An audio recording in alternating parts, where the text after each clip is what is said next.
Hello ನಮಸ್ಕಾರ, ನಾನು ಕೊಪ್ಪಳದಿಂದ Shanappa ಚಲಪು. News 18ಗೆ ಸ್ವಾಗತ. ನ್ಯೂಸ್ 18 ಸಬ್ಸ್ಕ್ರೈಬ್ ಆಗಿ, ನ್ಯೂಸ್ 18 ಸಾಮಾಜಿಕ ಜಾಲತಾಣವನ್ನು ಫಾಲೋ ಮಾಡಿ. ಸಾಮಾನ್ಯವಾಗಿ ಇತ್ತೀಚಿನ ದಿನಗಳಲ್ಲಿ ಒಬ್ಬ ಜನಪ್ರತಿನಿಧಿ, ಅದು ಸ್ಥಳೀಯ ಮಟ್ಟ ಗ್ರಾಮ ಪಂಚಾಯಿತಿಯಿಂದ ಹಿಡಿದು ಸಂಸದರಾಗುವವರೆಗೂ ಇರುವಂಥ ಜನಪ್ರತಿನಿಧಿಗಳಿಗೆ ಈಗ ದರ್ಪ ದೌಲತ್ತು ಸಾಕಷ್ಟು ಇರ್ತದೆ. ಇದು ಒಂದು ಕಡೆ ಆಯ್ಕೆಯಾಗಿರುವಂಥ ಜನಪ್ರತಿನಿಧಿಗಳಾದರೆ ಅವರ ಕುಟುಂಬದವರಿಗೂ ಸಹ ಆ ದರ್ಪ ದೌಲತ್ತು ಇರುತ್ತೆ. ಆದರೆ ಇದಕ್ಕೆ ಅಪವಾದ ಎಂಬಂತೆ ಇಲ್ಲೊಬ್ಬ ಶಾಸಕರ ಪತ್ನಿ ಸಾಮಾನ್ಯ ಕೂಲಿಕಾರರಂತೆ ಕೃಷಿಯಲ್ಲಿ ತೊಡಗಿದ್ದಾರೆ. ಏನು ಕುಷ್ಟಗಿ ತಾಲೂಕಿನ ಕುಷ್ಟಗಿ ವಿಧಾನಸಭಾ ಕ್ಷೇತ್ರದ ಶಾಸಕರಾಗಿರುವಂಥ ದೊಡ್ಡನಗೌಡ ಪಾಟೀಲ್ ಅವರು ಈಗ BJPಯ ಅಂದರೆ ರಾಜ್ಯ ವಿಧಾನಸಭೆಯ ಪ್ರತಿಪಕ್ಷದ ಸಚೇತಕರು ಆಗಿದ್ದಾರೆ. ಕುಷ್ಟಗಿಯಿಂದ 3 ಬಾರಿ ಆಯ್ಕೆಯಾಗಿದ್ದಾರೆ. ಇನ್ನು ಜೊತೆಗೆ ಅವರ ತಂದೆ ಏನು ಹನುಮಗೌಡ ಪಾಟೀಲ್ರು 2 ಬಾರಿ ಕುಷ್ಟಗಿಯಿಂದ ಆಯ್ಕೆಯಾಗಿರುವಂಥ ಶಾಸಕರು. ಅಂದರೆ ಸರಿಸುಮಾರು ಒಂದು 40 ವರ್ಷ ಇಡೀ ಅವರ ಕುಟುಂಬ ರಾಜಕಾರಣದಲ್ಲಿದ್ದರು. ಅವರ ಪತ್ನಿ ಮಾತ್ರ ಇನ್ನೂ ಸರಳಾತಿ ಸರಳತೆಯಲ್ಲಿ ಇರುವಂಥದ್ದು ವಿಶೇಷವಾಗಿದೆ. ದೊಡ್ಡನಗೌಡರ ಪತ್ನಿ ಲಕ್ಷ್ಮೀದೇವಿ ಸಾಮಾನ್ಯವಾಗಿ ತಮ್ಮ ಹೊಲ ಅಂದರೆ ಏನು ಶಾಸಕರ ಹೊಲ ಇದೆ, ಆ ಹೊಲದಲ್ಲಿ ಒಂದಿಷ್ಟು ಒಣಭೂಮಿ ಇದೆ, ಒಂದಿಷ್ಟು ನೀರಾವರಿ ಇದೆ. ಆ ಭೂಮಿಯಲ್ಲಿ ಕೂಲಿಕಾರರಂತೆ ತಾವು ಕೆಲಸವನ್ನು ಮಾಡ್ತಿದ್ದಾರೆ. ಯಾವುದೇ ಆಡಂಬರವಿಲ್ಲದೆ ತೀರಾ ಸರಳವಾಗಿ ಮತ್ತು ಅದನ್ನು ವಿಶೇಷವಾಗಿ ಅಂತೆಲ್ಲ ತಮ್ಮದೇ ಕರ್ತವ್ಯ ಎನ್ನುವಂತೆ ತಾವು ಜವಾಬ್ದಾರಿ ವಹಿಸಿಕೊಂಡು ಆ ಮನೆ ಏನು ಕೂಲಿಯನ್ನು ಮಾಡ್ತಾಯಿದ್ದಾರೆ.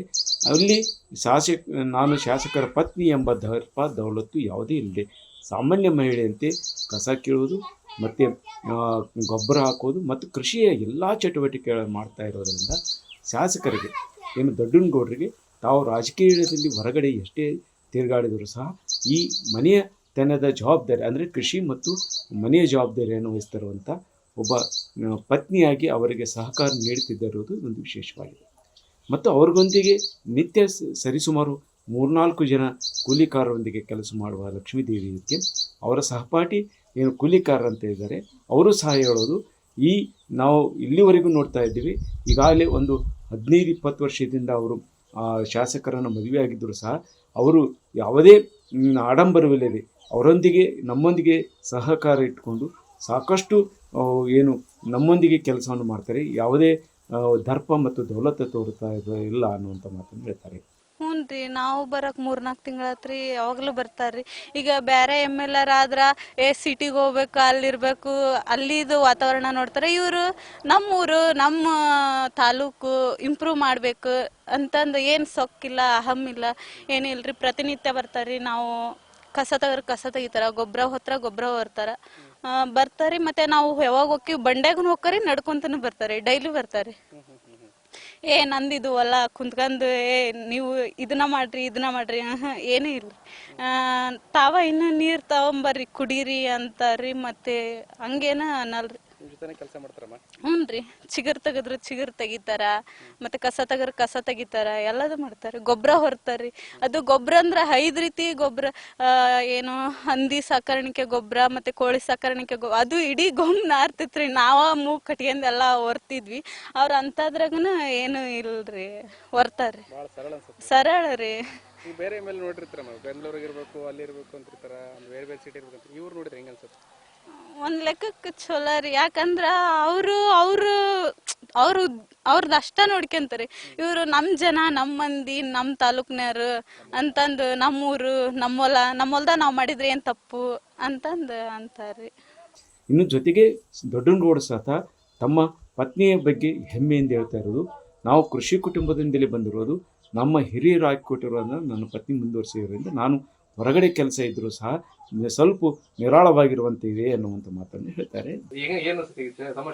ಅಲ್ಲ, ಅದು ನಾವು ಇವ್ರಲ್ಲಿ ನಮ್ಮ ತಾಯಿಯವರು ಕೂಡ ಮತ್ತೆ ನಮ್ಮ ಫಾದರ್ ಮೇಲೆ ಇದ್ದಿದ್ದೇವೆ ಕೂಡ ಹೊಲ ಕೆಲಸಗಳನ್ನ ನಮ್ಮ ತಾಯಿಯವರು ಮಾಡಿದ್ರು. ಈಗ ವಯಸ್ಸಾದ ಮೇಲೆ ಹೋಗ್ತಿಲ್ಲ, ನಮ್ಮ ಹೆಣ್ಮಕ್ಳು ಅಂತ ಅದೇನು ಪ್ರಶ್ನೆ ಇಲ್ಲ. ಯಾವಾಗಲೂ ಯಾರೋ ಕೇಳ್ಬೋದು, ನೀವು ಅಷ್ಟೇ ನಾವೇನು ಮಾಡಕ್ಕಿದ್ದ ಅಲ್ಲಿದೆ ಸುಮಾರು ಯಾರು ಕೇಳಿದ್ರೆ ಹೇಳ್ತಾರೆ. ಇಷ್ಟು ಸರಳವಾಗಿ ತಮ್ಮ ಶ್ರೀಮಂತರ ಬಗ್ಗೆ ಏನು ಹೇಳೋದಕ್ಕೆ ಇಷ್ಟಪಡ್ತೀವಿ? ಇಷ್ಟೆಲ್ಲ ಸರಳವಾಗಿರ್ತಾರೆ ನೋಡಿ.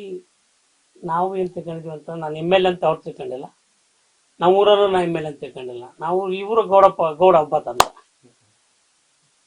ಹಂಗಾಗಿ ಸರಳ ಜೀವನ ನಮ್ಗೆ ಭಾಳ ಸುಂದರವಾಗಿ ಕಾಣುತ್ತೆ. ಹಂಗಾಗಿ ನಾವು ಪ್ರಕೃತಿ ಮಧ್ಯೆ ಇರಬೇಕು ಅಂತಕ್ಕಂಥದ್ದು ನಮ್ಮೆಲ್ಲರ ಆಶಯ. ಈಗ ಕೃಷಿಯಲ್ಲಿ ಹೋಗ್ತಾರೆ ತಾವು, ಈಗ ತಾವು ನಾನು ನೆಂಟು ಬಿಟ್ಟು ಹೋಗ್ತೀನಿ ಹೊಲಕ್ಕೆ. ಅದೇ ನಮ್ದು ದೊಡ್ಡ ಸಂಖ್ಯೆ ಅಂತಕ್ಕಂಥದ್ದಲ್ಲ. ಈಗ ಅವ್ರ ಪತ್ನಿಯಾಗಿ ನೀವೆಲ್ಲ ಹೊಲ್ದಾಗ ಕೆಲಸ ಮಾಡ್ತೀವಿ, ಹೆಂಗೆ ಅನ್ಸುತ್ತೆ ಅಕ್ಕ ನಿಮಗೆ? ನಮ್ಗೇನು ಇದು ಹಳ್ಳ್ಯಾಗ ಹುಟ್ಟೇವಲ್ರಿ, ಮತ್ತು ನಮ್ಮ ಹೊಲ್ದಾಗ ಕೆಲಸ ಮಾಡೋದು ನಮ್ಗೆ ಚಲೋ ಅನ್ಸತ್ತೆ ರೀ. ಹಳ್ಳ್ಯಾಗ ಇರೋದು ಚಲೋ ಅನ್ಸತ್ತೆ ರೀ ನಮ್ಗೆ. ಸಾಹೇಬ್ರು ಕೂಡ ಇಲ್ಲೇ ಇರ್ತಾರಲ್ಲ ಅಕ್ಕ, ಹೆಂಗೆ ಅನ್ಸುತ್ತೆ? ಅವರು ಕೂಡ ಹಳ್ಳಿಯಾಗ ಇರ್ತಾರೆ, ಅವ್ರ ಅಪ್ಪ ಅಮ್ಮ ಹುಟ್ಟಿದ ಮನೆಗೆ ಇರ್ತಾರೆ. ಹ್ಞೂ ರೀ, ಅವ್ರ ಅಪ್ಪಾರು MLA ಆದರೂ ಅವರು ಹಳ್ಳ್ಯಾಗ ಅದಾರ ರೀ. ಅತ್ತಿಯರು ಮತ್ತು ಹೊಲ್ದ ಕೆಲಸ ಅದನ್ನೆಲ್ಲ ಮಾಡ್ಯಾರ ಅವ್ರ ಹಿಂದ್ಕೆ. ಮತ್ತು ಅವರು ಹಳ್ಳ್ಯಾಗ ಅದಾರ ರೀ, ನಾವು ಹಳ್ಳ್ಯಾಗ ಅದೀವಿ. ನಮ್ಗೇನು ಅದು ಸಿಟಿದು ಹೋಗ್ಬೇಕು ಇರ್ಬೇಕು ಅನ್ನೋದೇನು ಇಲ್ಲ ರೀ. ಹ್ಞೂ ರೀ. ಹೊಲ ಮನೆ ಕೆಲಸ ಹೆಂಗೆ ಅನ್ಸುತ್ತೆ ಅಕ್ಕ ನಿಮಗೆ? ಮಾಡ್ಬೇಕು ಅನ್ಸುತ್ತಲ್ಲ ಅಕ್ಕ? ಮಾಡ್ಬೇಕು ಅನ್ಸತ್ತೆ ರೀ. ಇಲ್ಲೆಲ್ಲ 4 ಜನ ಇವರೆಲ್ಲ ಇರ್ತಾರಲ್ರಿ, ಅವ್ರು ಕೂಡ ಆಡೋದು ಅದು ಮಾಡಿ ನಮ್ಮ ಹೊಲ್ದಾನ ಕೆಲಸ ನಾವು ಮಾಡ್ತೀವಲ್ರಿ. ಮಾಡ್ತಾರ ರೀ, ನಾವು ಹಂಗೆ ಬಂದು ನೋಡ್ಕೊಂಡು ಹೋಗ್ತೀವಲ್ರಿ, ಏನು ಅನ್ಸಂಗಿಲ್ಲ ರೀ. ಬಂದು ನೀವು ಮಾಡ್ತೀರಿ ಕೆಲಸ, ಖುಷಿ ಅನ್ಸುತ್ತಲ್ಲಕ್ಕ ಒಂದು ರೀತಿ? ಹ್ಞೂ ರೀ, ಖುಷಿ ಅನ್ಸತ್ತೆ ರೀ. ಯಾಕಂದ್ರೆ ಅಕ್ಕ ಇವಾಗ ಈ ಕೃಷಿ ಭಾಳ ಕಡಿಮೆ ಅಕ್ಕ. ಈಗ ಯಾಕಂದ್ರೆ ಯುವಕರು ಭಾಳ ಜಮೀನು ಮಾಡೋದು, ಉಳುಮೆ ಮಾಡೋದು ಭಾಳ ಕಡಿಮೆ ಅಕ್ಕ. ಅಂತದ್ರಾಗ ನೀವೆಲ್ಲ ಈ ಕೃಷಿ ಮಾಡ್ತೀರಿ ಒಂಥರ. ಮತ್ತೆ ಯಾರ ಮಾಡಿಸ್ಕೊಂಡು ಬರ್ತಾರ್ರಿ ಯಾವಾಗ್ಲೂ ರೀ. ಗೌಡ್ರು ಏನು ಮಾಡ್ಸಂಗಿಲ್ಲ ರೀ, ಅವರ ಅತ್ತಿಯರು ಎಲ್ಲ ಮೇಂಟೈನ್ ಮಾಡಿಸ್ಕೊಂಡು ಅವರ ಮಾಡಿಸ್ಕೊಂಡು ಬರ್ತಾರೆ. ನಮಗೂ ಅದು ಏನು ಖುಷಿ ಅನ್ಸುತ್ತೆ ರೀ ಅವ್ರು ಮಾಡಿಸ್ಕೊಂಬರೋದು. ಒಟ್ಟು ಕೃಷಿ ಉಳಿಬೇಕು ಅನ್ಸುತ್ತಲ್ಲ? ಹ್ಞೂ ರೀ, ಉಳಿಸ್ಬೇಕು. ಎತ್ತು ಎಮ್ಮಿ ಎಲ್ಲ ಮಾಡಿಸ್ಕೊಂಡ್ ಬಂದಾರ್ರಿ ಅತ್ತಿಯರು. ಮೊದ್ಲಾಗಿದ್ರು ಅದಾವ್ರಿ, ಅವು ನಮ್ಮ ಮನ್ಯಾಗಿದ್ದನ ಅದಾವ ರೀ. ಅವು ಮಾಡ್ಕೊಂತ ಬಂದೇವಲ್ರಿ, ನಮಗೇನು ಹೊಸದಂತ ಅನ್ಸಂಗಿಲ್ಲ ರೀ ಅದು. ಒಟ್ಟು ಆಡಂಬರ ಜೀವನ ಇಲ್ರಿ, ಅತ್ತಿಯರಾದ್ರೂ ಮೊದ್ಲಿಗಾದ್ರೂ ದೊಡ್ಡ ಗೌಡ್ರು MLA ಇದ್ರು ಅವ್ರು ಮತ್ತೆ ಎತ್ತು ಎಮ್ಮಿ ಅವನ್ನೆಲ್ಲ ಉಳಿಸಿ ಹೊಲದ ಮ್ಯಾಗ ಭಾಳ ಪ್ರೇಮ ಇದ್ರಿ. ಅವಾಗಿದ್ದನ ಅದ್ರ ನಡ್ಸ್ಕೊಂಡು ಬಂದಾರ ರೀ. ಈಗ ನಮ್ಮ ಅತ್ತಿಯರಾದ್ರೂ ಅದನ್ನ ಉಳಿಸ್ಯಾರ್ರಿ. ಅದನ್ನ ಮತ್ತು ನಮಗೇನು ಹಂಗೇನು ಅನ್ಸಂಗಿಲ್ರಿ. ಅದು ನಾವು ಮಾಡ್ಕೊಂತ ಅದ್ರಾಗ ಬಂದೇವ್ರಿ. ಮತ್ತೆ ಹೊಸದ ಅಂತ ಏನು ಅನ್ಸಂಗಿಲ್ಲ, ಖುಷಿ ಆಗುತ್ತೆ ರೀ ನಮಗೆ. ಜೊತೆಗೆ ಶಾಸಕರು ಅವರ ಇಡೀ ಕುಟುಂಬ ಒಂದು ಏನು ಕೊರಟಗೆರೆಯಲ್ಲಿ ಅವರ ಗ್ರಾಮ ಏನಿದೆ, ಕುಷ್ಟಗಿ ತಾಲೂಕಿನ ಕೊರಟಗೆರೆಯಲ್ಲಿ ಒಂದು ಹಳೆಯ ಮನೆಯನ್ನು ಇನ್ನೂ ಉಳಿಸ್ಕೊಂಡಿದ್ದಾರೆ ಮತ್ತು ಅದೇ ಮನೆಯಲ್ಲೇ ವಾಸವಾಗ್ತಾ ಇದ್ದಾರೆ. ಅವರು ಒಂದು ಶಾಸಕರು ತಮ್ಮ ಜನಸಂಪರ್ಕವಾಗಿ ಅವರ ತೋಟದಲ್ಲಿ ಒಂದು ಮನೆಯನ್ನು ಒಂದು ಆಫೀಸ್ ಥರ ಮನೆಯನ್ನು ಮಾಡ್ಕೊಂಡಿದ್ರು ಸಹ ಅವರ ಇಡೀ ಕುಟುಂಬ ಇನ್ನೂ ಕೊರಟಗೆರೆಯನ್ನು ಬಿಟ್ಟಿಲ್ಲ. ಜೊತೆಗೆ ಅದೇ ಏನು ಹಳೆಯ ಮಣ್ಣಿನ ಮೇಲ್ಛಾವಣಿ ಹೊಂದಿರೋ ಕುಟುಂಬದಲ್ಲಿ ಹೊಂದಿರುವುದು ಸರಳತೆಗೆ ಒಂದು ಸಾಕ್ಷಿಯಾಗಿದೆ. ಮತ್ತು ಇಲ್ಲಿ ಶಾಸಕರು ಮತ್ತು ಅವರ ಕುಟುಂಬದವರಿಗೆ ಇದು ಮಾದರಿಯಾಗುವಂಥ ಕೆಲಸ ಅನ್ನುವಂಥ ಮಾತುಗಳು ಕೇಳಿಬರ್ತಿವೆ. ಶಾಣಪ್ಪಾಚಲಪುರ್, ನ್ಯೂಸ್ 18 ಕೊಪ್ಪಳ.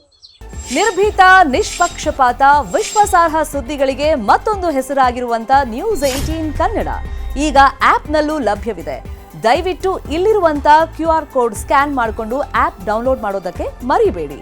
ನಿಮ್ಮ ಬೆಂಬಲ ಹೀಗೆ ಸದಾ ನಮ್ಮೊಂದಿಗಿರಲಿ. ಧನ್ಯವಾದ.